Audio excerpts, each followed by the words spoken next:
Hi, welcome to my mini vlog. ನಾನು ಇವತ್ತು ನಂತರ ಆಯಿಲಿ ಸ್ಕಿನ್ ಇರೋರಿಗೆ ಕೆಲವೊಂದು ಫೇಸ್ ಪ್ರಾಡಕ್ಟ್ನ ತೋರಿಸ್ತೀನಿ. ಬಿಕಾಸ್ ಕೆಲವೊಬ್ಬರಿಗೆ ಗೊತ್ತಿರಲ್ಲ ಆಯಿಲಿ ಸ್ಕಿನ್ಗೆ ಯಾವ ಥರದ್ದು ಕ್ರೀಮು, ಯಾವ ಥರದ್ದು moisturiser and face wash use ಮಾಡೋದು ಅಂತ. And this video helps to you. Okay, let started. And this is the Mamaearth face wash. Very best face wash. ನಾನು ಸೈಡಲ್ಲಿ ಫೋಟೋ ಹಾಕಿರ್ತೀನಿ, ನೀವು ನೋಡ್ಬೋದು. ತುಂಬ ಚೆನ್ನಾಗಿ ಕೆಲಸ ಮಾಡುತ್ತೆ ಇದು. And after 15 days you can see that result. ನೀವು ರಿಸಲ್ಟ್ನ ನೋಡ್ಬೋದು 15 ದಿನ ಆದಮೇಲೆ.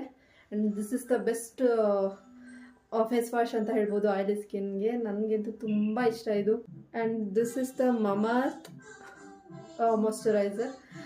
ಆ್ಯಂಡ್ ನಾನು ಫೇಸ್ಗೆ ಕ್ರೀಮ್ ಹಾಕೋದು ಕಡಿಮೆ. ಎಲ್ಲಾದರೂ ಹೊರಗೆ ಹೋಗ್ಬೇಕಾದ್ರೆ ಮಾತ್ರ, ಮನೇಲಿ ಇರಬೇಕಾದ್ರೆ ಮಾಯ್ಶ್ಚರೈಸರ್ ಪಕ್ಕ ಡೈಲಿ ಯೂಸ್ ಮಾಡೇ ಮಾಡ್ತೀನಿ. ಇದು ತುಂಬ ಚೆನ್ನಾಗಿ ಕೆಲಸ ಮಾಡುತ್ತೆ.